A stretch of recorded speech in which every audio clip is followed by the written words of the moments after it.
pada waktu COVID itu sebenarnya 2/3 dari departemen nggak berjalan. Mestinya 2/3 atau separuh anggaran harusnya hemat dipindah, kan? iya. Tapi ini coba pada waktu COVID itu juga mereka pesta pora di hotel-hotel banyak itu terjadi. Bener itu kalau iya pesta, coba lihat. Ini menarik ini.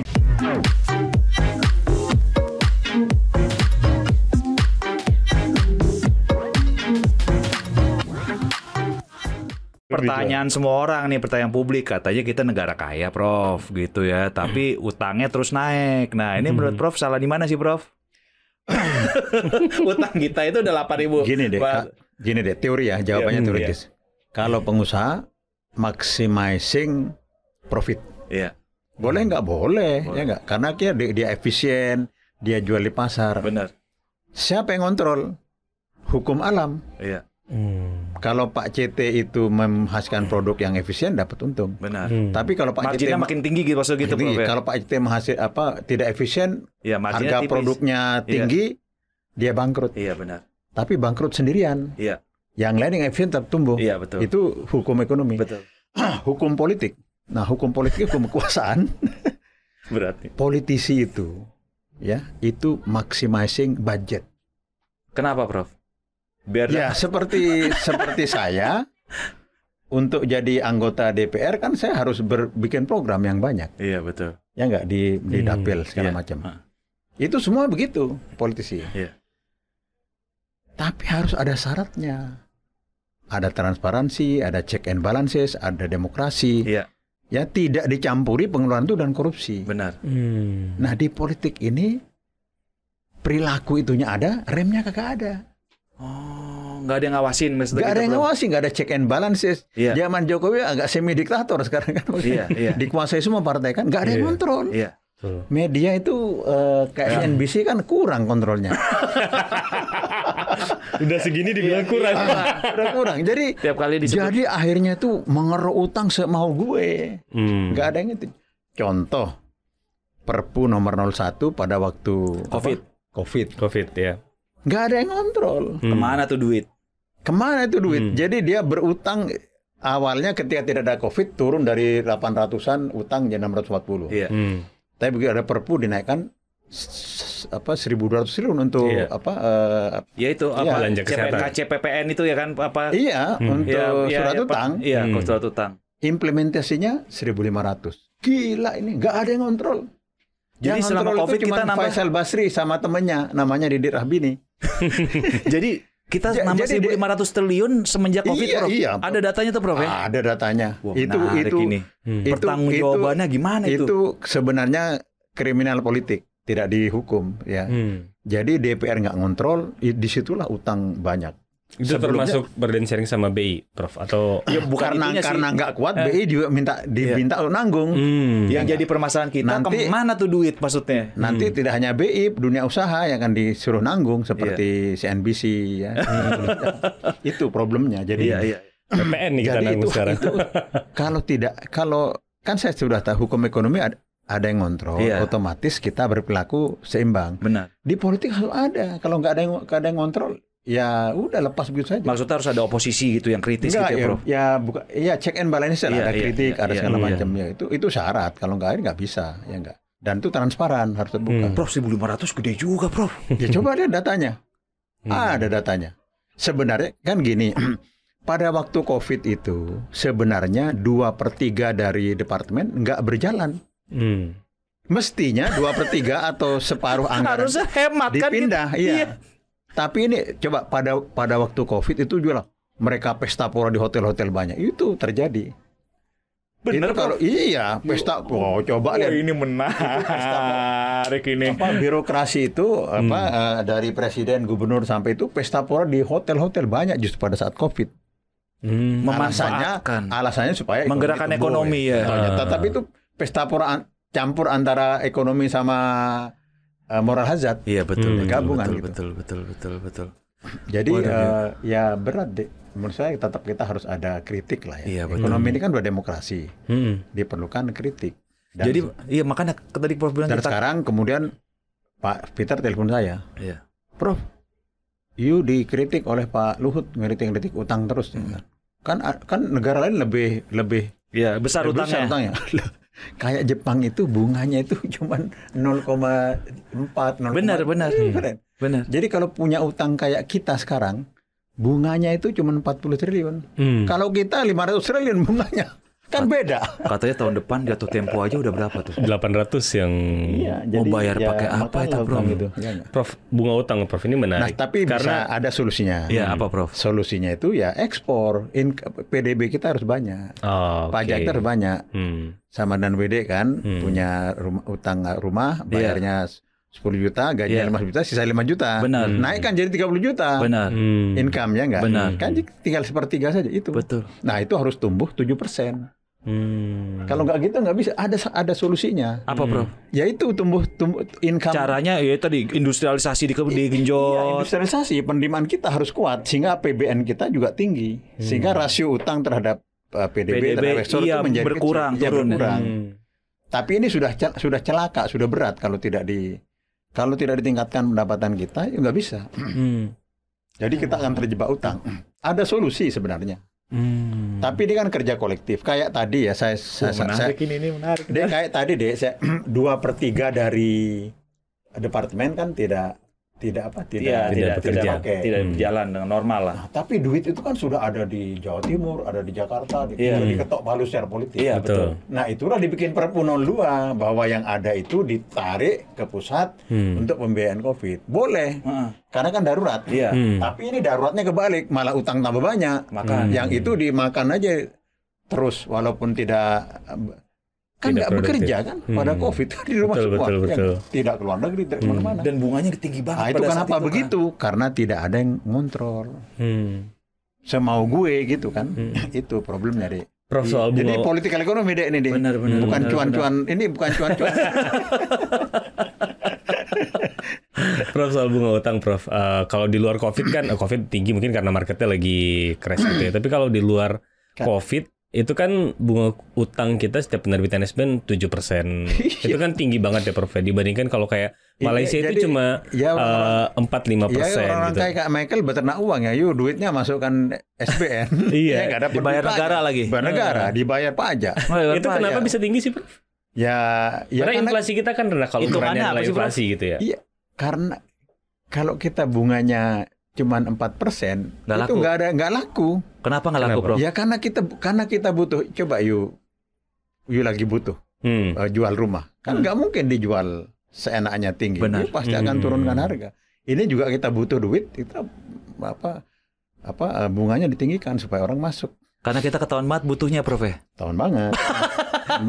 Jadi bukan karena orang percaya Jadi surat utang kita. itulah termasuk yang terbesar di dunia bunganya, tergolong terbesar, bukan salah satu terbesar. Iya, salah satu bunga utang negara terbesar di dunia. Bunga utang terbesar. Jadi bukan karena orang percaya sama negara kita, tapi karena bunganya tinggi aja gitu, Prof. Ya gabungan lah, ada yang percaya sedikit, ada yang intinya gini deh, pokoknya itu pengalaman, jangan sampai salah kelola. Kalau salah kelola orang nggak percaya, itu orang nggak percaya lah, udah berat. Ini masih dia percaya. Oke. Karena itu orang masih bisa membeli itu. Nanti kalau tidak percaya, kolaps kayak Pak Harto. Karena vote of no confidence ya. Iya. Kalau sudah pasar mengatakan tidak percaya, udah kolaps semua. Ini masih dipercaya. Dan orang masih menikmati kan bunga kan, ya enggak. Nah, jangan sampai kebablasan. Tapi kan katanya bunganya aja kan utang udah dibayar sama utang pakai utang baru. Iya betul. Itu kejadian apa? Iya, gali lubang, tutup lubang, gali lubang. Lah kayak skema Ponzi berarti nih, Iya, mulai. Semi. Enggak, maksudnya. You jangan nakut-nakutin. Maksud saya gini. Pertanyaan nakut-nakutin. Bukan nakut-nakutin, maksudnya kan kita kan di sini kan lagi berdiskusi karena nih pemerintahan baru harusnya ada lah pembenahan yang harus kita lakukan gitu. Ya Pak Prabowo harus hati-hati dengan ini. Terus udah gitu PPN 12%. Terus tiba-tiba yang ngumumin di DPR, ini kan jadi fenomena nih yang ngumumin DPR. Anggota DPR. Kok Prof ketawa, Prof? Maksudnya ini kan jadi lucu gitu. Yang ngumumin anggota DPR. Itu setelahnya itu Menteri Keuangan, nanti kebijakan dan undang-undang nggak dipercaya, itu repot. Itu kan kayak ekonomi. Jadi ekonomi itu hanya satu, kepercayaan, trust. Bisnis, ekonomi, pemerintahan itu kepercayaan, udah trust. Satu, jangan sampai vote of no confidence, itu aja. Karena ini aneh kan Prof ya, maksudnya pemerintahan baru, tapi malah untuk kebijakan-kebijakan seperti ini pemerintahnya malah tidak tampil gitu. Harusnya mereka yang akan menjelaskan. Misalnya PPN 12%, itu kan sudah produk pemerintah yang lalu. Iya kan, benar. Jadi dia, jadi ya Serba salah ya Prof ya. dia serba salah. Walaupun menterinya sama ya Prof ya. Ya itulah yang saya kritik, menterinya sama, semuanya sama 8%. Habis PPN 12% diumumin akhirnya udah nih karena menterinya nggak ada yang berani ngomong, udah deh mungkin DPR aja lah ngambil alih gitu kan. 12% hanya untuk barang mewah. Terus publik bertanya-tanya lagi, lah barang mewah Pak bukannya udah ada PPNBM ya Pak? Ya pokoknya sekarang kita kritik sampai dia nggak enak tidur supaya dia bekerja kan gitu. Pemerintah ini supaya nggak enak tidur, supaya bekerja. Nggak enak-enak di kekuasaan itu kan tugas, ya nggak? Tanggung jawab. Iya. Prof kembali lagi ke Indef. Indef ini kan sebenarnya banyak ekonomi pinter gitu, kritis gitu loh Prof. Apa sih Prof harapan Prof? Ya Indef kita ini ingin punya gimana sih, Prof? tokoh baru seperti Pak Faisal ya. Dia nggak punya interest apa-apa, dia tulus kan. Tapi kemarin udah wafat ya. Mudah-mudahan ada pengganti. Ya ada derajat masuk politik ya enggak. Yang mudah-mudahan banyak deh. Dan Indef ini diharapkan ya paling tidak segelintir orang yang konsen kepada negara lah, terutama bidang ekonomi, karena teman-teman itu ekonom, pada umumnya ekonom ya kan. Ya mau masuk politik, analisnya ada politikal ekonomi itu bagus, karena kadang-kadang ekonomi itu hambatannya politik. Dan saya pernah diundang oleh komisi 11, saya bilang 80% dari politik itu ya ekonomi. 80% dari ekonomi ya politik. Kalau di depan saudara 100% politik itu ekonomi. Karena ekonomi politik, karena yang kita bahas APBN itu politik semua. Jadi itu produk politik. Ya, jadi untuk presiden itu kayak Pak Prabowo yang baru jadi presiden, politik dulu harus dia pegang atau ekonomi dulu yang dipegang Prof? Politik ekonomi. Dua-dua. Politik ekonomi itu adalah bagaimana ekonomi itu dibikin strategi yang bagus, kebijakan yang baik untuk kesejahteraan. Nah, strateginya banyak. Benar. Teorinya itu banyak. Banyak, tinggal melaksanakan. Tapi melaksanakan itu dalam politik itu kolektif. Kalau perusahaan kan ya kita sendiri. Kalau pemilik mau ya udah jalan. Kalau ini kan ada stakeholdernya banyak. Benar.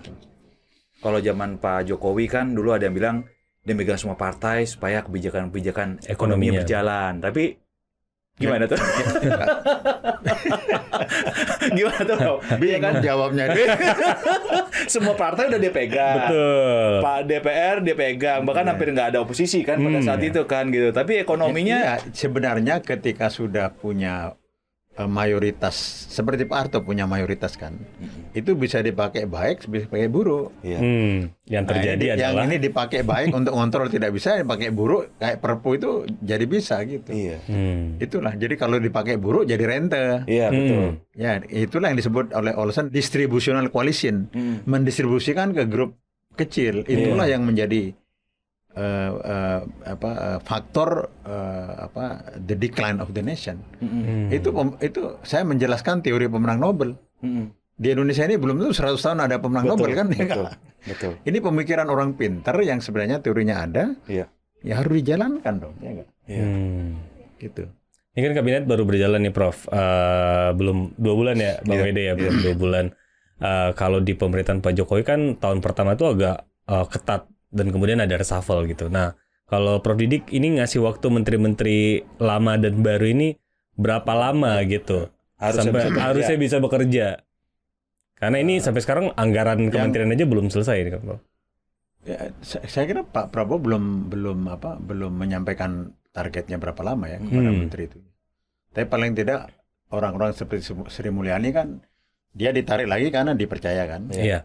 Tapi saya kritik di waktu sebelumnya teknokratisme tidak dijalankan karena kepentok macam-macam, ya enggak. Dan juga ada kritik dari Pak Mahfud di belakangnya busuk 345 triliun korupsi itu. Kan Mahfud kan nggak main-main dong. Dia kan orang dalam waktu itu. Orang dalam ya enggak. Itu kan nggak beres dijalankan. Benar. Nah sekarang itu bayar utang lah supaya ilmunya benar-benar dipakai. Yang kedua yang kita sudah tahu dari CNBC kemarin dengan Indef.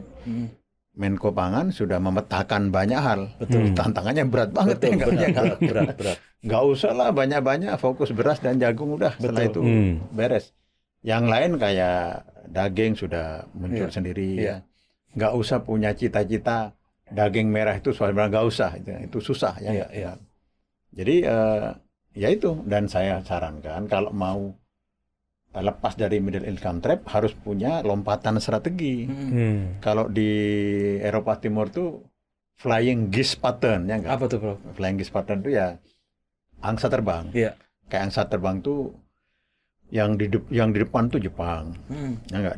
Di belakangnya itu ada Korea, ada Taiwan, ada Singapura ya. Dan lalu ada Cina ya. Nah, semua ini negara yang agresif ekspor ke pasar internasional. Nah, kita sekarang terhambat. Amerika bikin tarif. Benar. Cari daerah-daerah baru. Betul. India sekarang ekspor ini besar sekali. Betul. Ya, Menteri Perdagangnya dimaki-maki sama India kan. Betul. Karena negatifnya ini ke surplus. Afrika Utara. Ya enggak? Sekarang Afrika itu udah maju sekali. Benar. Ethiopia yang dulu keraparan sekarang udah beda, benar. Benar. Sana Belum, tapi kemarin lihat di YouTube gitu kan sekarang udah beda itu. Supaya tahu kenyataan gitu kan. Jangan di kandang terus deh. Iya. Ntar jauh kandang. Ya gitulah, Prof. Gitulah, Prof. Sampai maghrib nanti. Iya, bahkan di India. Kalau India saya pernah, Prof, ke India. Saya datang ke perkebunan tebu, saya diceritain gitu kan. Itu isinya nggak banyak petaninya, Prof. Peneliti, Prof. Ya. Tapi dia itu nggak impor gula. Bahkan dia ekspor gula kali, Prof. Dan dia bisa tebu itu bisa buat gula dan bisa buat energi gitu, Prof. Dan itu India bagi kita market yang besar. Dulu tuh kutub ekonomi itu hanya 3 yang zaman Pak Harto ya. 1 Amerika, kedua Jepang, ketiga Eropa, udah 3. Sekarang? Setelah itu berikutnya tahun 2000-an muncul ASEAN, gede sekali. Muncul India. Nah, sekarang mungkin Amerika Latin, Afrika Utara, BRICS Afrika itu, Prof. BRICS. Iya, Brazil, juga, India, Cina, Rusia, Afrika Selatan. Artinya tidak tertutup lah untuk kita melakukan ekspor. Seperti ban kita tuh di Afrika Utara paling murah. Di ban dari Eropa mahal sekali, masukin ke sana. Oke. Ekonomi nggak terbatas deh. Jadi saya diundang WD dan wajib datang itu pertama saya mandi dulu, ya nggak? Di mandi itu kan ada barang-barang ekonomi, anduk, sabun, macam-macam, celana pun itu ekonomi. Dan itu dibutuhkan tiap hari ya, Prof ya. Kenapa kita nggak di situ aja? Keluar naik mobil. Iya, bensin kesini. Iya benar. Ngopi di apa? Iya, di tempat warung kopi. Enggak, di sini sama. Iya betul. Ngopi-ngopi ya. Itu semua barang ekonomi puluhan ratusan itu. Jadi ekonomi unlimited. Oke. Yang penting kita masuk dan punya strategi. Betul, betul, menarik. Ya mudah-mudahan Indonesia bisa tumbuh lah, nggak usah 8, 6, 7% itu sudah hebat. Iya betul. Menurut saya. Yang tahun ini Pak Prabowo jangan sampai turun di bawah 5,7 lah ya. Tahun 2025 lah. 5,7 menjadi 6, nanti 6,5%. SBY pernah 6,5%. Betul. Ya enggak? Insya Allah bisa lah mudah-mudahan ya. Kita berharap ke Pak Prabowo supaya kita kritik-kritik juga nggak apa-apa kan. Iya benar. Ya enggak? Pak Prabowo kayaknya terima kritikan ya, cukup demokratis. Cuma kita CNBC undang nggak datang dia. belum waktunya. Lagi sibuk, Prof. Baru, Prof. Pak Jokowi kita kritik 4 kali dia datang di Pak seminar apa? Asean ekonomi. Ya, semoga nanti kita bisa ketemu langsung sama Pak Prabowo dan bertanya apa yang jadi concern kita ya, Prof ya, mungkin begitu. Ada lagi pertanyaan? Cukup. Sini sudah 19 pertanyaan. Iya, udah 19 pertanyaan, Prof. Saya ke Bahlil aja 1. Saya ngintip timer tuh udah hampir 50 menit, Prof. Oke, Sobat Cuan, seru ya perbincangan kita ya sama Prof Didi. Prof Didi kan kebetulan orang yang udah lama malang melintang di sektor ekonomi berbagai. Kita bisa nanya macam-macam soal ekonomi sama Prof Didi. Jadi kita yang muda-muda bisa belajar sama Prof Didi soal saya gaul sama WD sama Michael tambah muda ya. Iya. Pokoknya jangan lewatkan, tonton terus podcast cuap-cuap cuan di CNBC dengan kita akan menghadirkan tamu-tamu yang pasti yang menarik, yang ahlinya dan nggak kaleng-kaleng, dan kita akan membahas topik-topik yang menarik. Demikian podcast kita kali ini. Sampai berjumpa di podcast kita lain waktu. Saya Wahyu Daniel pamit undur diri. Sampai jumpa semua. Bye. Terima kasih.